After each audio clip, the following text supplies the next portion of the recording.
What's going on, everybody? Welcome back to the channel. If you're new here, I'm Max Torres with Scoop Duck. Consider hitting the like and subscribe button.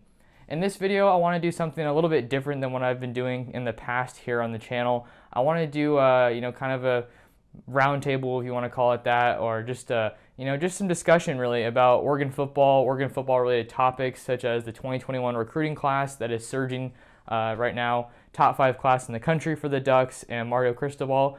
And then I also want to compare that class with the 2021 class at USC, as Oregon oftentimes finds themselves battling with the Trojans for a lot of the top talent on the West Coast, as USC, tries to turn things around with recruiting. And then I also want to talk about some position battles that I'm interested in for this next year, and a possible game that the Ducks are going to add on their schedule in Utah. But it's not just going to be me. I want to bring on Jonathan Charles, who is another writer for us at Scoop Duck. He's recovering from an ankle surgery right now, so I'm sure he has a lot of time on his hands. And I wanted to hop into a Zoom with him and just bring some more content and talk about some Ducks football. So with all that being said, let's hop into the Zoom. All right, now I want to welcome in Jonathan Charles, one of my fellow writers over at Scoop Duck. Jonathan has been doing a lot of great articles for us lately. He actually recently got to talk to one of the newest guys to commit to the Ducks, Christian Burkhalter. So Jonathan, welcome, man. Thanks for joining us. Yeah, no problem. I'm happy to be here, Max. It's always a pleasure to talk with you. Definitely, man. Excited for this conversation. I know, I'm not sure actually if people know, but for those that don't, Jonathan recently had a little ankle surgery.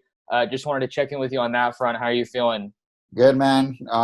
Still dealing with some pain, but better overall. Starting to feel a lot better. Prayers out to our also a coworker of ours, Corpati. Hope he's okay and doing well. Absolutely. Yeah. Prayers out to him. We're thinking about him. Hopefully he's doing all right and recovering well. So yeah, I want to talk about, this crazy Oregon recruiting class.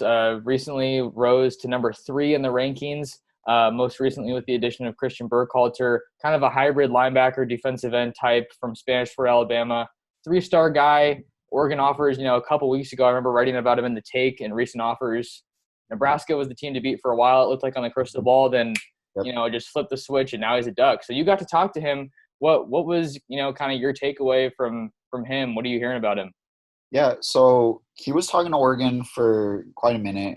He was talking to the staff for like a month, if I can recall correctly, before he got offered. Like a month or two that he was talking to the coaches before he got offered. And then he kind of just wanted to get the process done with. He's been recruited since he was a freshman, so he was just kind of over the process, just kind of wanted to lock in on his senior season.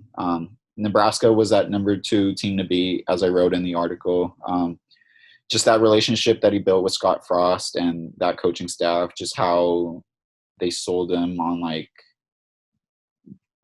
the relationship with him and Coach Frost, and how he can come into Nebraska and be one of their top pass rushers for the program.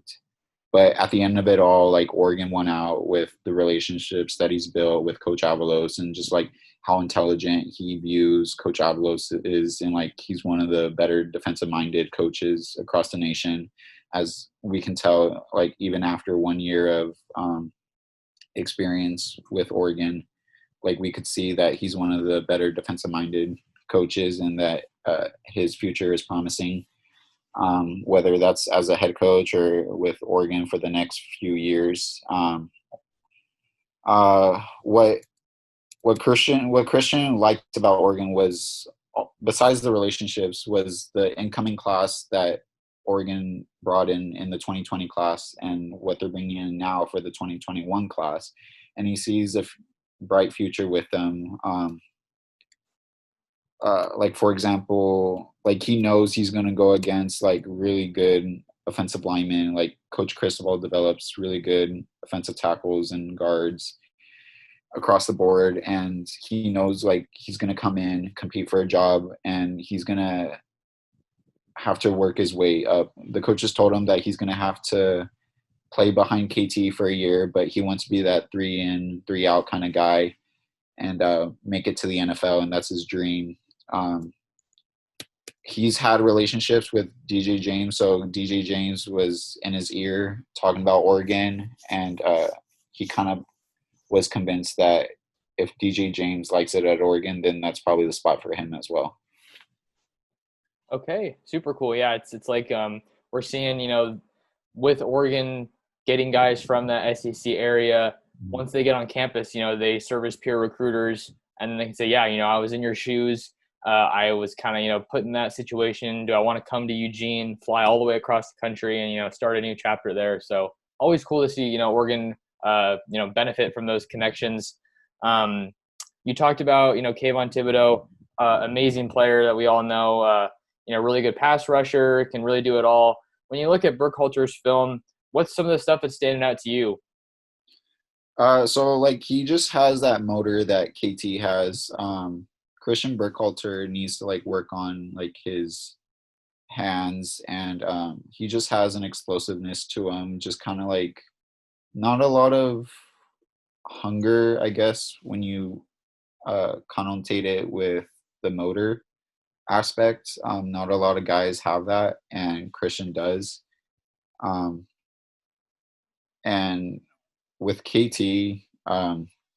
he's really good with his speed rush move. I know right now he's working on a bunch of moves this offseason that he wants to get good at. As well, like you see how explosive and dynamic KT is, and like he has a lot of traits that bode well for the NFL that a lot of scouts are liking. Absolutely. Yeah, we're trying to see, guys from Oregon make it to that next level, come through the program and get developed. We could see that, with Burkhalter here. Some people might not be super impressed with his commitment, being that he's a 3-star, but we've seen 3-stars in the past come through the Oregon program and get developed and become, NFL caliber talent. So I think this is an addition that shouldn't be underestimated. Burkhalter had offers from 19 other schools, so it's a really big get for the Ducks. While we're talking about this recruiting class, I kind of just want to take a look at some of the other guys that Burkhalter is joining in this, star-studded class. When you take a look at this class, Jonathan, who are some of the names that you're really excited about?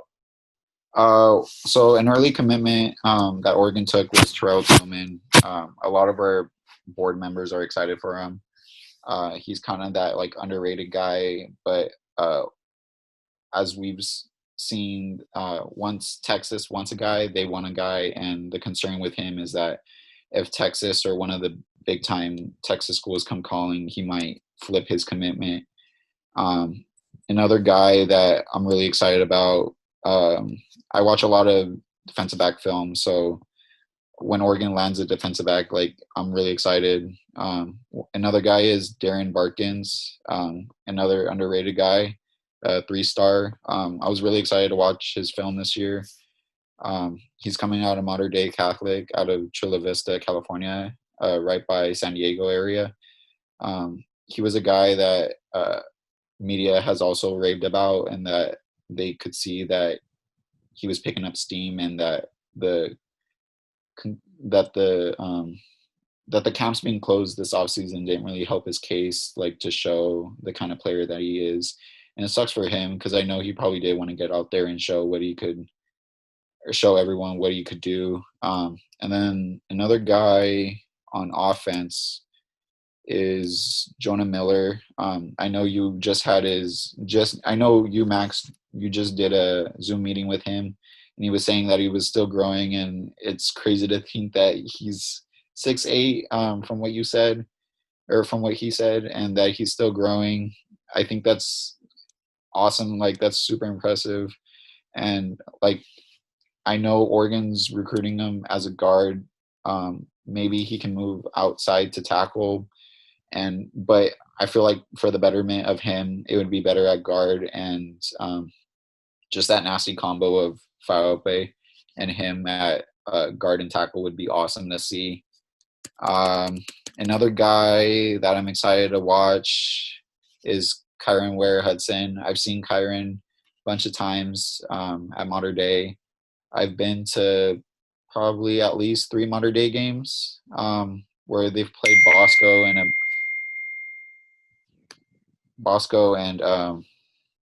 a bunch of other teams that are in the area, and uh, it he's kind of the guy that not a lot of people are thinking that he's going to be big, but I feel like he's going to be really big for Oregon, and I'm excited to see him.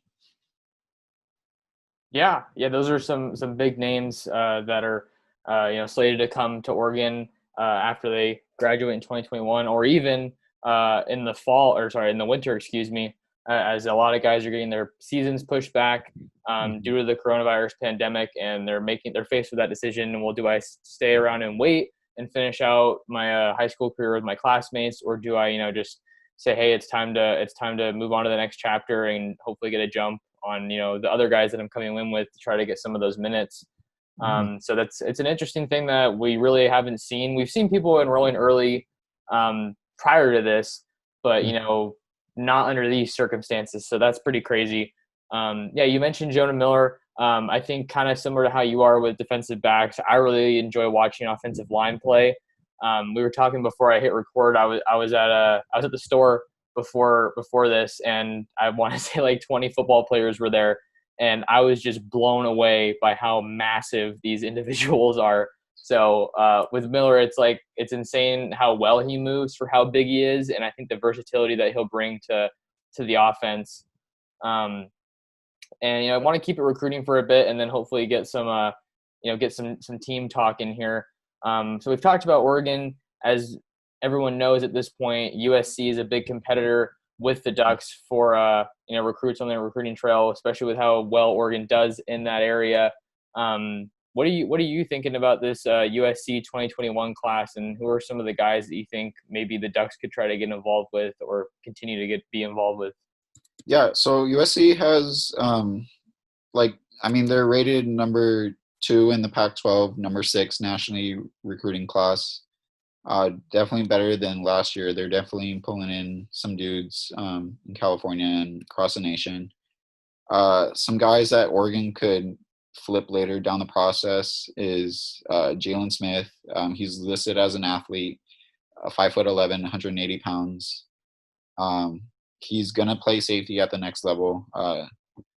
That's what USC is recruiting him at, and that's what Oregon is recruiting him at. He has a bunch of big time offers. Clemson, I know, is one. Oregon, USC. I believe he has a Bama offer.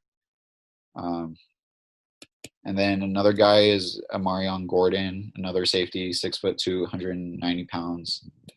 This was a guy that Coach Keith Hayward really wanted, and I know he's still on him. So hopefully those are 2 guys that Oregon can convince later down the road, but it's depending on visits. And I know Oregon could probably flip one of them if they're able to visit Oregon. But I mean, it's just up in the air right now with everything going on.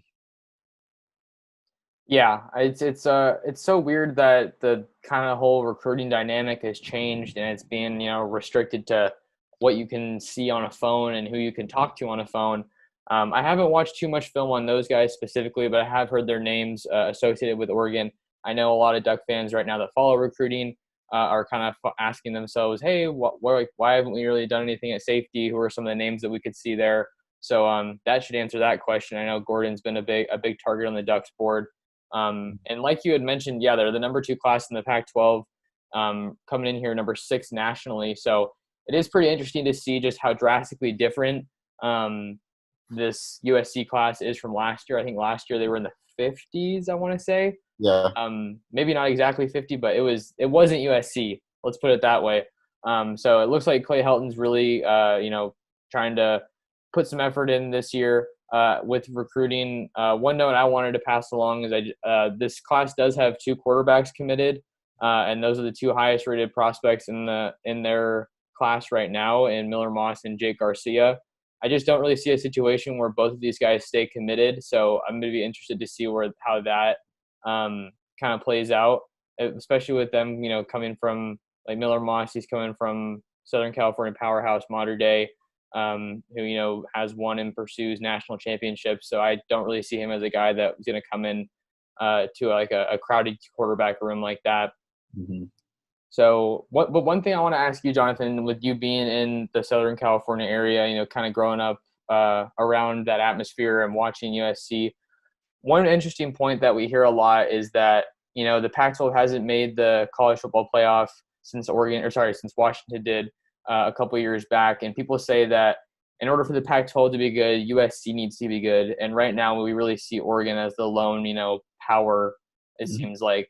Where do you fall in that argument? Tell me what your thoughts are. Yeah, so we had a board discussion the other day on Scoop Duck, and I followed along with it. I read everything that everyone had to say, and based on my own opinion, I feel like Oregon can make the playoffs by themselves as long as they take care of business. It does bring excitement to the conference when other teams are good or decent enough. It makes it even that more exciting if USC is elite or better, or if someone or some other team like Washington or Stanford are actually really good that year. Um, I know Utah has been another team that's been on a recent run at getting better each and every year.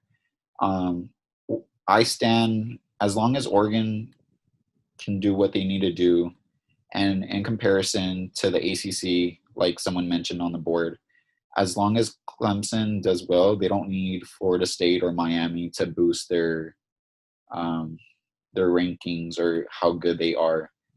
As long as they can prove it on the field, like what they can do, like then they can match anyone else across the nation. Yeah, that's a great point. It kind of reminds me of the Oregon Auburn matchup last year. Mhm. In a year where USC, I feel like it's probably fair to say it was kind of a down year. Mhm. Oregon came in and just ran through the Coliseum like it was no big deal. But at the same time, I think that when you look at their season as a whole in that matchup against Auburn, even though they did lose, if they can go out and win those big games, I think that kind of boosts their overall image and kind of their standing in the playoffs. Um, and yeah, USC just isn't really who they have been.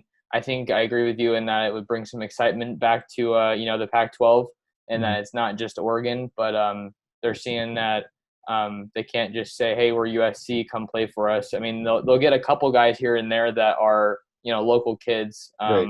like Gordon and Jalen Smith that we were talking about just a second ago. But yeah, times are changing, and I think that Oregon has definitely gotten the on-field success and as well as the recruiting success to really compete with anybody. Yeah. And like a lot of these USC commits, like you're always going to have the USC fanboys. Like Brew McCoy is one that I know of. Miller Moss was another one. Just grew up a huge USC fan and just kind of just always wanted to go to USC once they got the offer. Just kind of just wanted to see their options. But I mean, at the end of the day, they were always going to go to USC. Um, so I mean, as long as like another team in the conference can like kind of pick up the slack, I guess, and like add a different dynamic to the conference, then it just overall helps the conference in general. Yeah, I totally agree. I think it makes for better football games, and it just doesn't look like it's kind of like you were saying, like the ACC, where we kind of know it's going to be Clemson, or we don't know for sure, but they're definitely looking like the overwhelming favorite. But now we got Miami trying to turn things around a bit, and then I'm really excited to see what North Carolina does Yep. under Mac Brown. So kind of cool to compare the USC guys a little bit with the Oregon class, seeing that they're always kind of going head to head, and Oregon's kind of been the thorn in their side, and they're also kind of the thorn in Oregon's side. So it's just kind of cool to watch that battle. I want to transition a little bit now from recruiting to shift our focus a little bit more to the Oregon football team itself. The guys that are here in Eugene still, waiting for things to get going. So when we're looking at this team for the 2020 season, it's a kind of a year of transition in some positions, whereas some other ones return, like the defensive backs, they return a lot of proven talent, but the offensive line returns a lot of talent, but new faces that aren't as Mhm. experienced.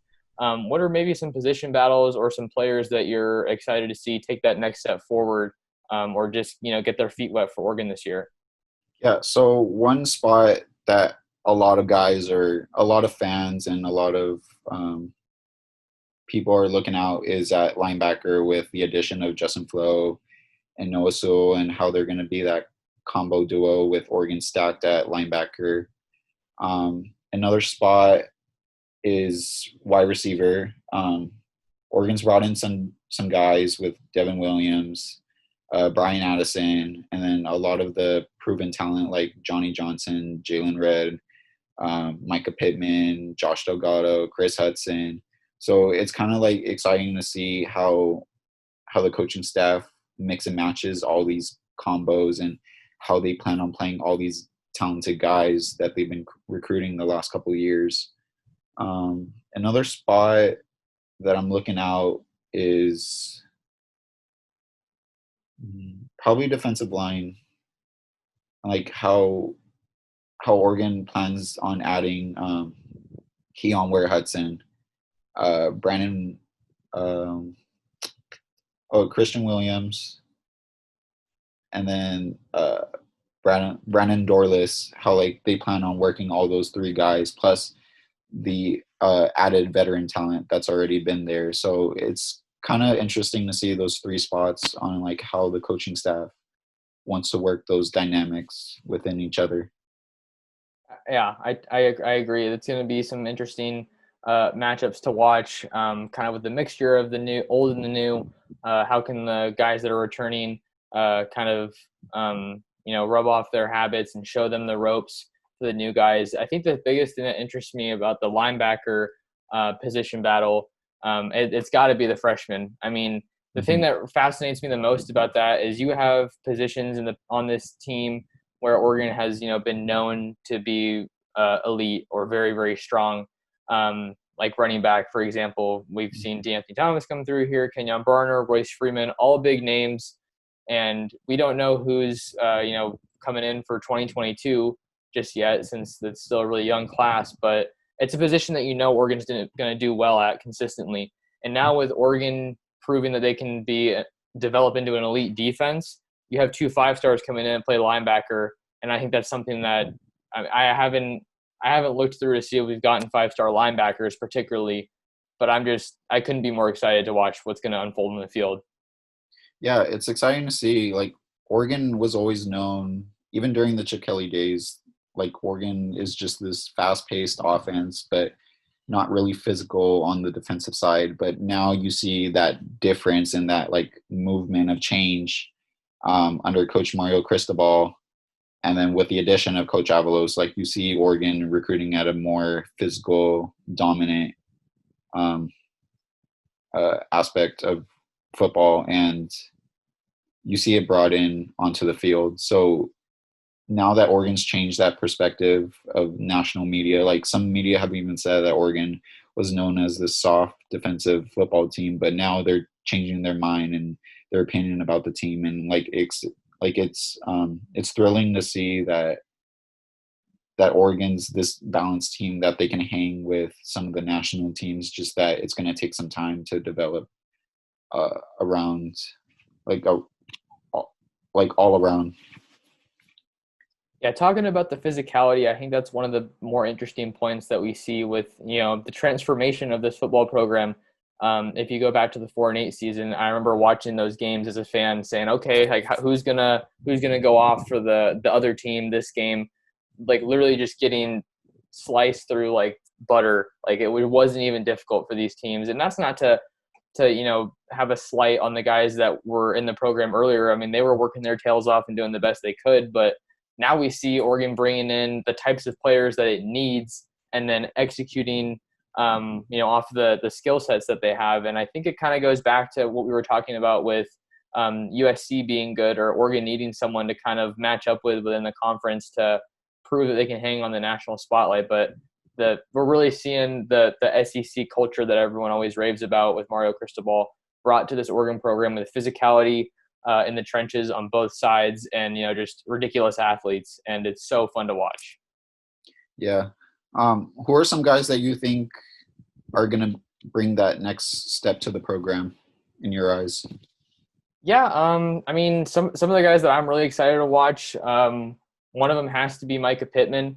You talked about him earlier, but I think the reason I'm really excited for him is because I think in the past we've seen Oregon get like slot type kind of guys, but they're just a little bit on the smaller side. And I think that Micah's he has good size at five. I think he's about 5'11". Um, so I think he's a good blend of kind of all the things that you want in a receiver, and he's just really, really athletic. So if he can have a full season, a full healthy season, I should say, I think he can take this program to the next level. And then two other guys that I'm not sure how much we'll see of them, but I think they'll change the program regardless of if they actually play on Saturdays. Are running back Trey Benson.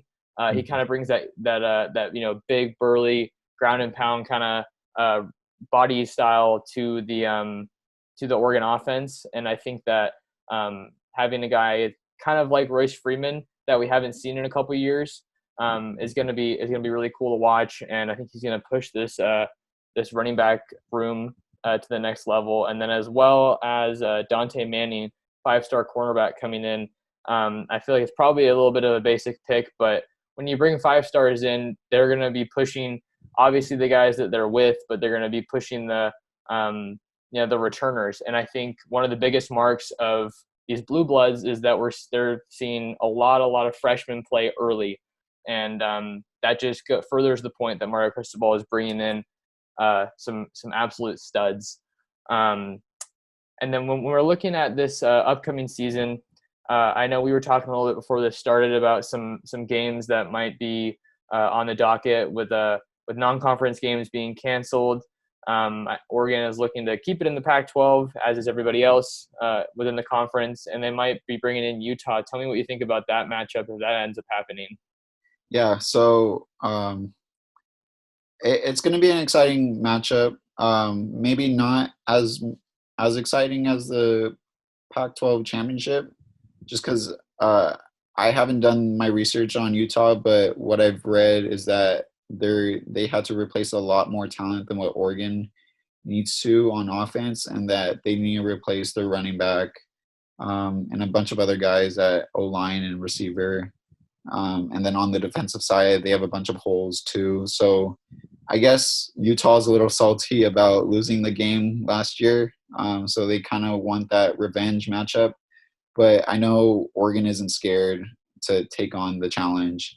I know the team is really excited for that matchup as they can prove that, like, hey, like, we're not scared to back down. Like, we're going to take you guys on and we're going to beat you guys down again. And that's exciting to hear that, like, Oregon isn't scared and that, like, they have that kind of confidence, and like everything that they've brought together last year, like, you can see it kind of building on and like continuing that steam from last season. I think it's going to be a good matchup. I think Oregon's going to prove they're the team to beat in the Pac-12 by like the third quarter. Like, it's going to be, the game's basically going to be over by third quarter, in my opinion. All right, big prediction there. Should that matchup happen, we're obviously following that storyline as it develops. But I think Utah is a really, really interesting team the more that I kind of look at them and what Kyle Whittingham has been able to build. Like you were saying, they are kind of losing a lot of pieces. They lost their starting running back and quarterback, which is always big. And I think what Whittingham has proven is that he can, make the best of the pieces that he has in his system. Utah has always been known, I feel like, for their defensive line play. I know they get a lot of ballers out in the Utah area to, stay home and represent the state. So he's really interesting to watch in that regard. And they're solid developers of talent, and their DBs were pretty solid last year. When we're looking at last year's matchup with Oregon, I never expected it to be the beatdown that it was, because especially with Utah having such a strong season entering that game, it was so good to see Oregon, come in and just, perform to, I feel like, exactly how they expected the game to go. Yeah, and like Utah always has that like strong mindset that like we can take on anyone. and that Coach Whittingham is a really good head coach. Like, he's always been proven. He's known for developing his guys, like you said. And then in that front seven last year, like, they had three guys that were like NFL caliber. And that for Oregon to go against guys like that and like knock them down easily against the offensive line was very impressive to see. And like you said, Utah is known for their defensive line play and how well structured they are on the defensive side. So hopefully it's kind of like that same battle if they play again this year, but I guess it's just in wait and see mode. Yeah, we are all kind of in this wait and see mode. I'm interested to see kind of what direction the Pac-12 goes. I read a really interesting piece in the Mercury News, which is from San Jose. Shout out to San Jose, my hometown. And it was kind of talking about why football is still an option, even if it's just conference play. And basically it was talking about how colleges were kind of finding these ways to keep students on campus, even if it's in a very limited capacity. As we know, a lot of football players are still on campus. They're doing limited housing options and encouraging people to do online courses. So it's really there's so many moving pieces to this whole equation. And I'm curious to see your thoughts, Jonathan. Do you think that we're going to have football in the fall, or are you more in the camp that it'll get pushed back to the spring, in your opinion? So in my experience, I currently work at a hospital as a transportation aide. So like, I see the numbers at the hospital rising, especially here in Southern California, and like, I know how California's numbers have risen. It's kind of hard to say. It's kind of like state by state. I know a lot of states aren't reporting their numbers or they haven't tested as much, I guess I could say. And I know how the MLB just had the Miami Marlins just had 14 people test positive, and it's kind of hard to do that bubble idea of like just quarantining everyone when, like, in football you have just so many people. Like, you have equipment staff, you have the players, you have the coaches, like you just have a lot of people.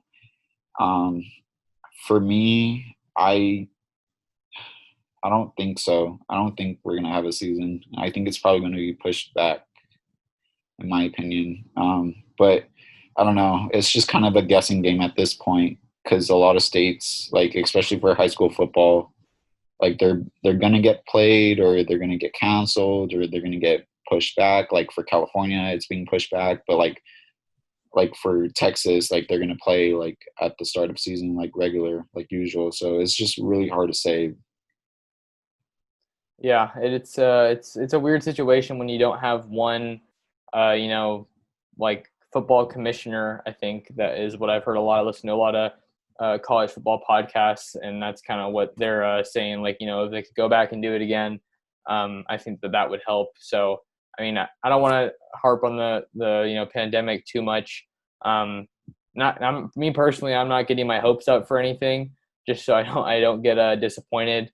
But since I am here in Eugene, I'm hoping for the best to hopefully be able to go out to the practices with Jacob, who writes for us at Scoop Duck, and see these guys in action, because they're really slated to have a pretty amazing season, and there's a lot of really cool storylines to follow, like some of the ones we've talked about at offensive line, and then obviously everyone has their eyes on Tyler Shuck in the quarterback room. So it's going to be a great season, with a lot of cool storylines, regardless of when it ends up happening. So I think that's all the time we had for today. But I definitely want to keep doing these, just kind of little check-in discussions. Maybe we could talk about stuff that's not even just Oregon football related, maybe college football related as a whole, with people having different approaches state to state. But Jonathan, it was great to talk to you, man. Thanks for coming on the channel. Oh yeah, no problem. Anytime, Max. It's always a pleasure to talk with you. All right. Well, we'll see you later, man. Stay well. See ya. Alright guys, that will do it for another video here on the Scoop Duck YouTube channel. I want to thank Jonathan for joining me. It was great to get some of his perspective on Oregon football, as well as the LA recruits. Seeing that Jonathan is out in the Southern California area himself, he has been able to see a lot of these guys in person, which is really cool. Always cool to get some perspective from him, and just really talk about new topics as we kind of wait in limbo to see what the Pac-12 does with their season and college football as a whole. We're all on different pages kind of throughout the country, so we're all just taking it as it comes and keeping our fingers crossed for some kind of football this fall. But got to make sure that we're staying safe. So as always, I'm going to go ahead and link our team in the description, so be sure to give them a follow on Twitter. I want to thank you guys all for watching, and I will see you guys in the next one.